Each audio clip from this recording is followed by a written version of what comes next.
Oke, bismillahirrahmanirrahim. Assalamualaikum warahmatullahi wabarakatuh. Halo teman-teman semua, kembali lagi di channel Kenapa Error. Pada video kali ini kita akan bahas tentang font family. Nah, font family ini bisa kita gunakan untuk menentukan jenis font yang digunakan ya. Misal, kita bisa menggunakan sans serif, kita bisa menggunakan inter, atau font paling populer ya, bisa dibilang paling populer di UI UX design itu biasanya Poppins yang paling banyak dipakai itu. Jadi kita bisa mengganti font standar dari device kita menjadi font yang kita ingin gunakan ya. Font family bisa digunakan juga untuk menentukan font utama, font alternatif ya. Jadi kita nggak terpaku hanya satu font aja. Nanti kita akan coba praktekkan ya. Nah, di sini biasanya kita memiliki font standar ya, itu antara font serif, sans serif, ya, monoscape, kursif, dan fantasi ya. Ini biasanya font standar yang ada di device kita ya. Ini bisa kita ganti nanti, tenang aja. Dan di sini ada referensinya ya dari developer Mozilla seperti biasa. Ya, di sini kita bisa contoh nih. Di sini ada font ya, George ya, serif, ya bentuknya seperti ini. Di sini contoh ada sans serif. Ya, bentuknya seperti ini. Lalu ada serif ya, bentuknya juga seperti ini. Ada kursif ya, macam-macam nih. Kalian bisa coba lihat sesuatu ya di demonya font family dari developer Mozilla. Ya, di sini juga ada penjelasannya ya. Di sini juga ada contoh-contoh sintaksnya dari penggunaan font family itu seperti apa.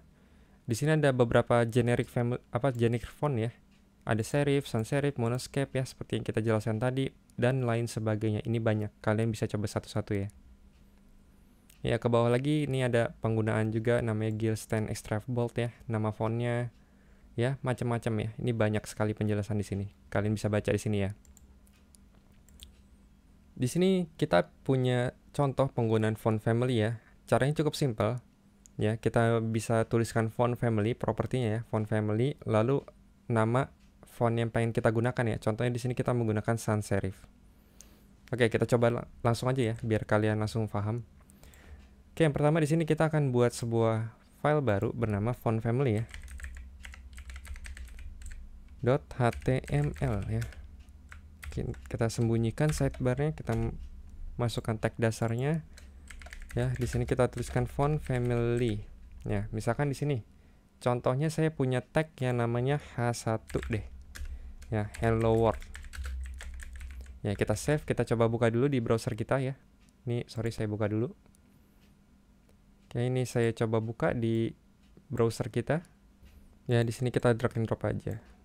Ya, ini udah muncul ya isi dari hello world file kita. Nah, di sini kita akan contoh. Kalau di sini kan kita contohnya menggunakan ini ya, universal selector. Kita coba ikutin aja biar sama dengan PPT kita. Ya. Di sini misalkan saya pengen gunakan universal selector ya. Lalu di dalamnya kita tuliskan font family ya. Tadi apa contohnya? Sans serif ya. Kita save.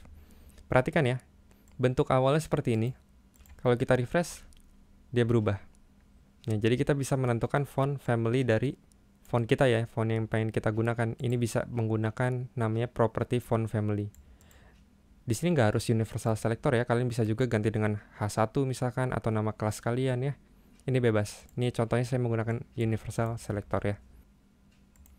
Nah, di sini contoh yang tadi ya, output font ya, dari bentuknya seperti ini ya menjadi seperti ini. Ini berbeda bentuknya. Sebenarnya kita nggak hanya bisa menggunakan font-font yang ada di device kita aja. Kita juga bisa menggunakan font yang disediakan oleh pihak ketiga. Contohnya kita bisa menggunakan font Google ya. Nah, font family ini ya juga bisa diimport sesuai dengan keinginan kita ya. Nah, importnya ini bisa dilakukan dengan cara embed URL font atau import melalui file secara langsung. Tapi kemungkinan di sini kita akan coba untuk embed dari URL ya, URL. Kita akan coba menggunakan font Google ya. Nanti kita akan coba cari. Ya, di sini kita contohnya menggunakan import langsung di CSS-nya. Ya, ada add import URL. Ya, nama URL dari si fontnya. Nanti kita coba nih, kita coba ya. Di sini kita coba buka namanya font Google ya. Font Google. Lalu di sini kita coba gunakan, nih saya silang dulu ya, remove all ya. Di sini kita coba gunakan namanya Poppins misalkan ya. Nah, ini ada Poppins. Nah, di sini kan banyak ya tipe-tipe fontnya, ada tint 100, ada tint 100 italic, ya, ada extra light, ya, banyak sekali ya.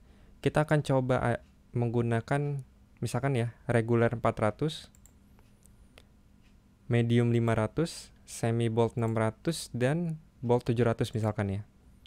Lalu di pojok kanan sini kan kalian bisa ya view your selected family ya. Di sini kita periksa lagi sebelumnya jenis fontnya udah sesuai belum yang pengen kita pakai. Ada regular 400, medium 500 ya. Semi bold 600, bold 700. Kalau udah sesuai, di sini ada dua pilihan import ya. Ada yang menggunakan link. Ya, kalian bisa taruh di hit nantinya.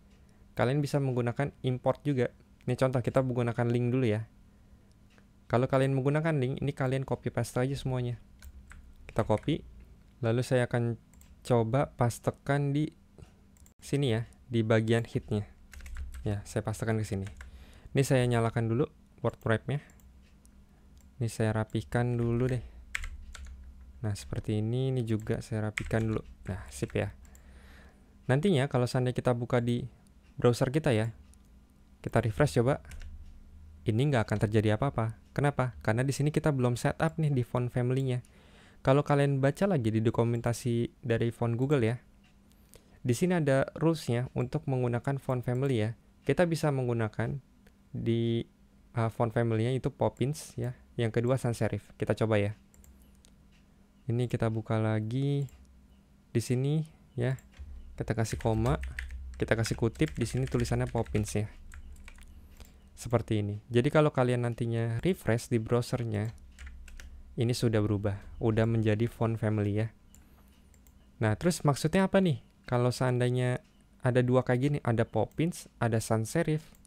Nah, jadi ini maksudnya kita membuat sebuah font alternatif ya, apabila Poppins itu nggak ada di device klien kita, misalkan di user kita. Jadi misalkan kita defaultnya kan menggunakan Poppins nih. Nah, makanya defaultnya ini menggunakan tanda kutip ya. Kalau misalkan di device usernya itu nggak punya font Poppins misalkan, kita bisa menggantinya dengan sans serif ya. Jadi di sini kita menentukan font keduanya istilahnya. Kalau si font pertamanya ini nggak ada. Kayak gitu teman-teman. Semoga mudah dipahamin ya. Atau mungkin kita coba menggunakan cara satu lagi ya. Di sini kan kita menggunakan link barusan. Kita juga bisa menggunakan import ya. Kalau import nih lebih simpel lagi nih kelihatannya. Ini kalian tinggal copy paste aja nih yang bagian importnya. Ya, di sini misalkan kita hapus nih. Lalu di bagian stylenya kita bisa pastekan seperti ini. Ini juga sama aja hasilnya. Kalau kita refresh pun hasilnya sama ya. Tapi kalau ininya kita komen misalkan, kita save, kita refresh. Tuh, perhatikan. Kita akan menggunakan font keduanya, yaitu font sans serif ya. Jadi kita nggak menggunakan Poppins, karena kan Poppinsnya kita komen nih. Jadi di device saya ini nggak ada font Poppins nih. Jadi kita menggunakan font sans serif yang keduanya ya. Ini saya uncomment lagi, saya refresh. Hasilnya pun tetap sama ya, menggunakan Poppins.